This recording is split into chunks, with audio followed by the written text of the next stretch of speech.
Hello everyone, welcome back to the channel. So today we will discuss Unit 2, Present Simple,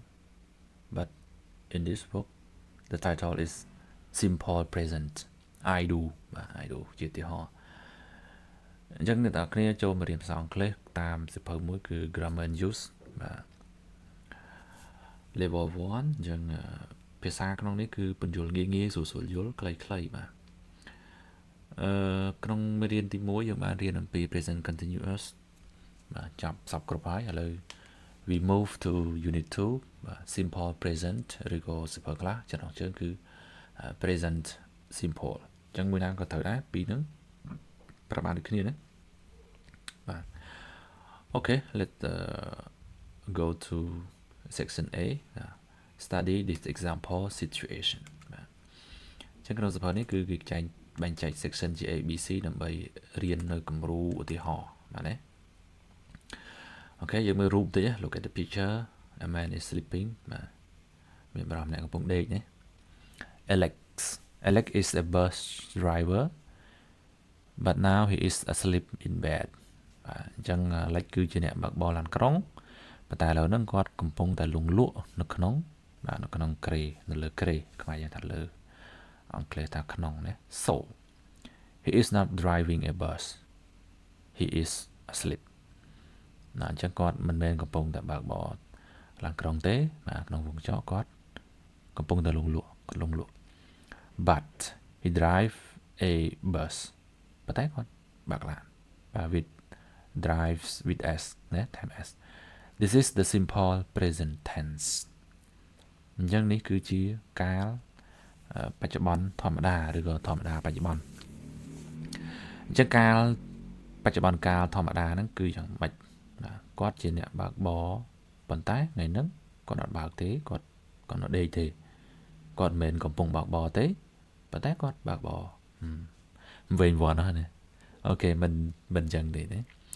អ្វីដែលគេចង់ពណ៌នានេះគឺគេចង់ពណ៌នា relate តកតងនឹងមេរៀនទី1 he is not driving ឃើញគាត់កំពុងតែដេកគាត់មិនមែនកំពុងបើកឡានទេ but he drives a bus ប៉ុន្តែគាត់ពិតជាបើកឡានក្រុងអញ្ចឹងក្នុងន័យហ្នឹងចង់និយាយថាមិនមែនកំពុងបើកប៉ុន្តែគាត់ជាអ្នកបើកឡានក្រុងគាត់បើកឡានគាត់ជាអ្នកបើកឡានបាទវាជាការពិតមួយអញ្ចឹងយើងទៅមើលទម្រង់មួយគឺ I V U day យើងប្រើ drive he she it យើងប្រើ drives អញ្ចឹង Alex គឺ he ណាអញ្ចឹងយើងចង់ប្រើ present simple ឬក៏ simple present យើងថែម s ទៅលើ third person singular he she it អញ្ចឹង he she it យើងប្រើ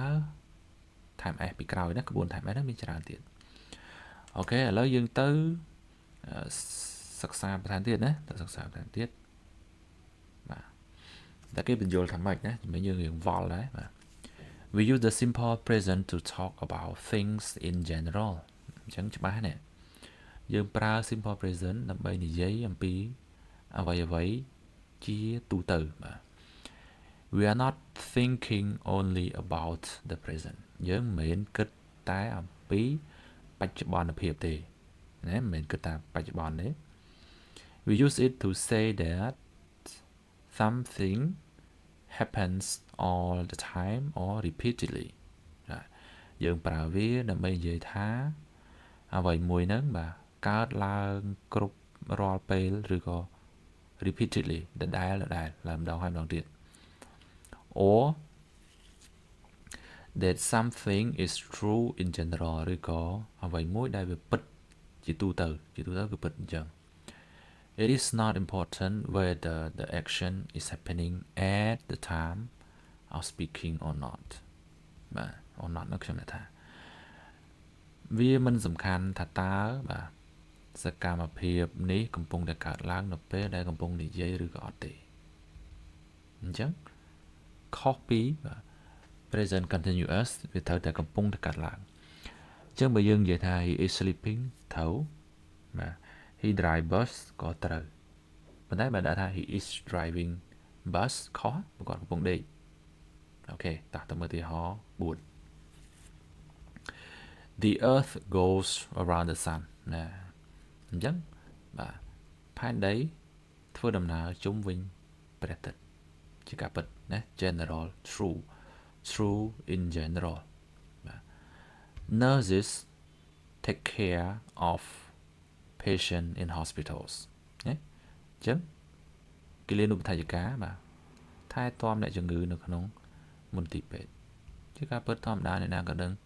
ការងាររបស់ nurse បាទការងាររបស់គិលានុបដ្ឋាយិកា In Canada most stores close at 6 p.m. បាទនៅកាណាដាហាងភាគច្រើនបិទនៅម៉ោង6ល្ងាចការពិតនៅក្នុងប្រទេសនោះបាទ Remember that we say he she it time s don't forget the s បាទអញ្ចឹង he she it complete time s បាទ he she it ហ្នឹងប្រធានបាទប្រធានគេហៅបរិះទី3ឯកវចនៈបាទអញ្ចឹងមិញហ្នឹង most stores store មាន s អញ្ចឹងវាជា plural ជា they អញ្ចឹងយក time s ទេ close I work in a bank Barry works in department store ខ្ញុំធ្វើការនៅធនាគារ Barry ធ្វើការនៅហាងលក់ទំនិញបាទជាការពិតបាទពីរនាក់ឬក៏I ហើយនិង Barry ហ្នឹងស្គាល់គ្នាដឹងគ្នាអ្នកដែលស្គាល់ Barry ដែលស្គាល់អ្នកនិយាយហ្នឹងគឺដឹងថាគាត់ធ្វើការនៅធនាគារអញ្ចឹងវាជាបាទ thing in general រឿងទូទៅបាទឯកទៀតវាជារឿងដែលកើតឡើងគ្រប់ពេលបាទកើតឡើងរាល់តែពេលដែលណាហើយនឹងវាជាការពិតជាទូទៅបាទដែលអ្នកណាក៏ដឹងអញ្ចឹងមិនបាច់កើតឡើងក៏បានដែរ The sun rises from the east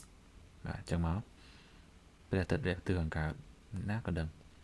Okay move to section B we use do does to make question and negative sentences ចឹងក្នុងនេះចំណុច B ហ្នឹងគឺបង្រៀនយើងបាទឲ្យចេះប្រើប្រយោគសំណួរហើយនិងប្រយោគបដិសេធគឺយើងប្រើ do ហើយនិង does មកជួយបាទកាលពី present continuous យើងប្រើ verb to be ណា he she it យើងប្រើ is ចឹងមក I យើងប្រើ am ចឹងមក you we they យើងប្រើ are អញ្ចឹងក្នុង present simple គឺយើងប្រើ do ឬក៏ does បាទអញ្ចឹង do យើងប្រើបាន4do យើងប្រើជាមួយ I we you they បាទចំណែក does យើងប្រើជាមួយ third person singular ដោយសារនឹងវាត្រូវការ time s do បញ្ចប់ដោយ o អញ្ចឹងយើង time e មួយទៀតទៅជា does បាទអញ្ចឹងបើយើងចង់បង្កើតល្បះឧទាហរណ៍គេ does he work at a bank តែគាត់ធ្វើការនៅធនាគារមែនទេ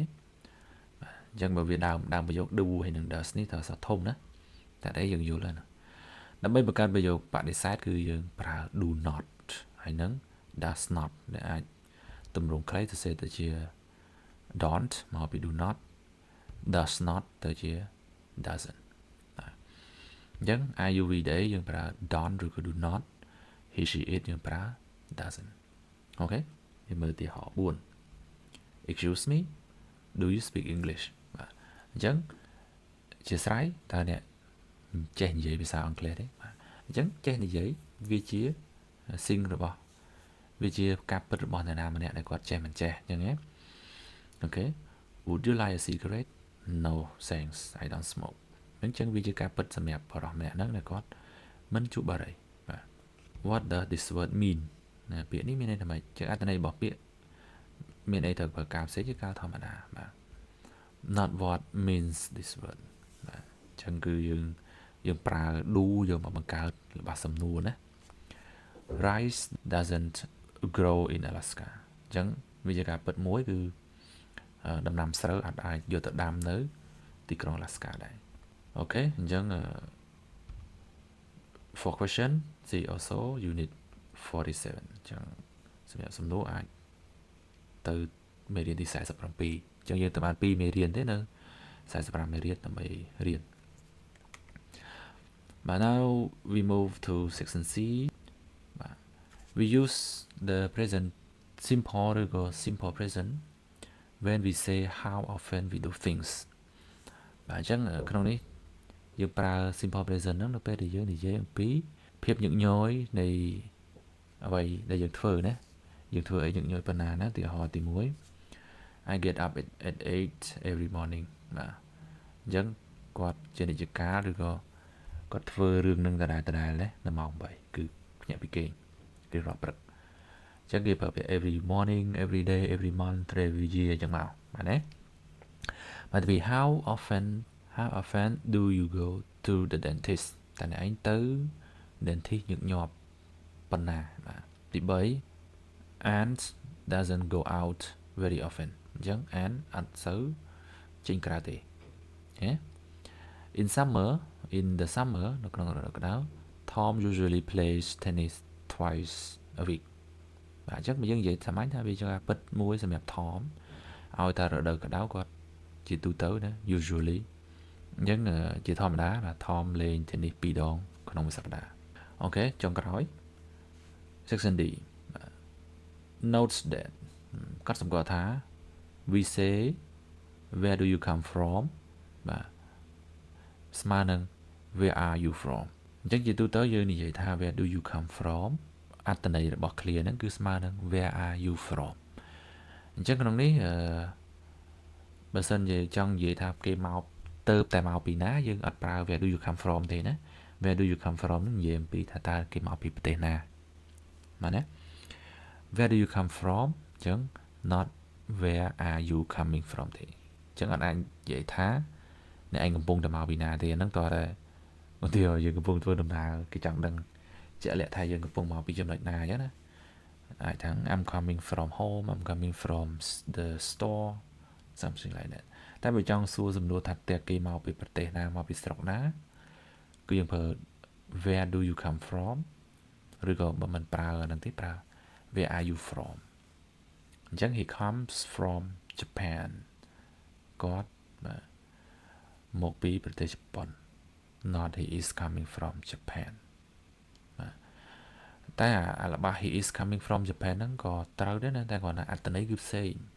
បើយើងនិយាយថា he comes from Japan ମାନେគាត់ហ្នឹងជាជនជាតិ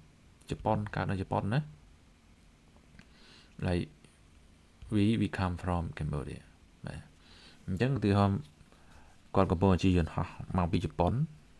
គាត់មិនដឹងជនជាតិស្អីទេណាគាត់ចេញពីមកខ្មែរយើងនិយាយបានថា he is coming from Japan យើងជួបជនបរទេសយើងចង់ដឹងថាគេជាជនជាតិអីមកពីប្រទេសណាយើងសួរថា where do you come from ណាឬក៏ where are you from អញ្ចឹងសង្ខេបឡើងវិញមេរៀននេះយើងចេះបានច្រើនណាចេះបានច្រើនដែរតើតើនឹង present simple ឬក៏សិភៅនេះដាក់ចំណងជើងថា simple present បាទអញ្ចឹងធ្វើបើតែ Alex កំពុងតែនៅលើក្រេដេកតែគាត់មានមុខរបរជាអ្នកបើកបរឡានក្រុងយើងអាចនិយាយថា he drives ឬក៏ he drives a bus បាទអញ្ចឹងទម្រង់របស់ present simple គឺយក verb ខ្ទង់ទី1ប៉ុន្តែយើងបែងចែកជា2ក្រុមគឺ I you we they យើងប្រើកិរិយាសព្ទ base form ចំណែកhe she it យើងត្រូវបន្ថែម s ណាហើយយើងមានក្បួនដើម្បីថែម s នៅមេរៀនក្រោយទៀតបាទអញ្ចឹងដូច drives ចឹងមកយើងបន្ថែមតែ s ប៉ុន្តែ go ឬក៏ do យើងថែម es បាទអញ្ចឹងមានក្បួនគេចំណុចមួយទៀតគឺការប្រើប្រាស់តើពេលណាយើងប្រើប្រាស់ present simple ឬក៏ simple present គឺនិយាយខ្លីមួយគឺការពិតបាទការពិតជាទូទៅគឺយើងប្រើ present simple បាទចំណែកទម្រង់បដិសេធគឺគេប្រើ do ហើយនិង does មកជួយទម្រង់សំណួរក៏ដូចគ្នាណាបើសំណួរយើងដាក់ do ឬក៏ does នៅពីមុខប្រធានបាទរួចហើយ subject បាទរួចហើយ verb ដែលយើងសួរបើ verb នឹងត្រូវការobject យើងថែមអីទៀតបាទចំណែកទម្រង់បដិសេធគឺយើងប្រើ not នៅខាងក្រោយ do ឬក៏ does ដែលមានទម្រង់កាត់ do not ទៅជា don't does not ទៅជា doesn't ពីចំណុចចុងក្រោយគឺយើងប្រើ present simple ឬក៏ simple present ហ្នឹងដើម្បីបញ្ជាក់អំពីភាពញឹកញាប់របស់យើងក្នុងការធ្វើអីមួយហើយនៅចុងក្រោយយើងប្រើ present simple ដើម្បីសួរអំពី the originality of a person ណាគឺដើមកំណើតឬក៏ទឹកដីកំណើតរបស់នរណាម្នាក់ Okay so we finish lesson 2ឬក៏ unit 2ជួបគ្នានៅមេរៀនទី3 bye bye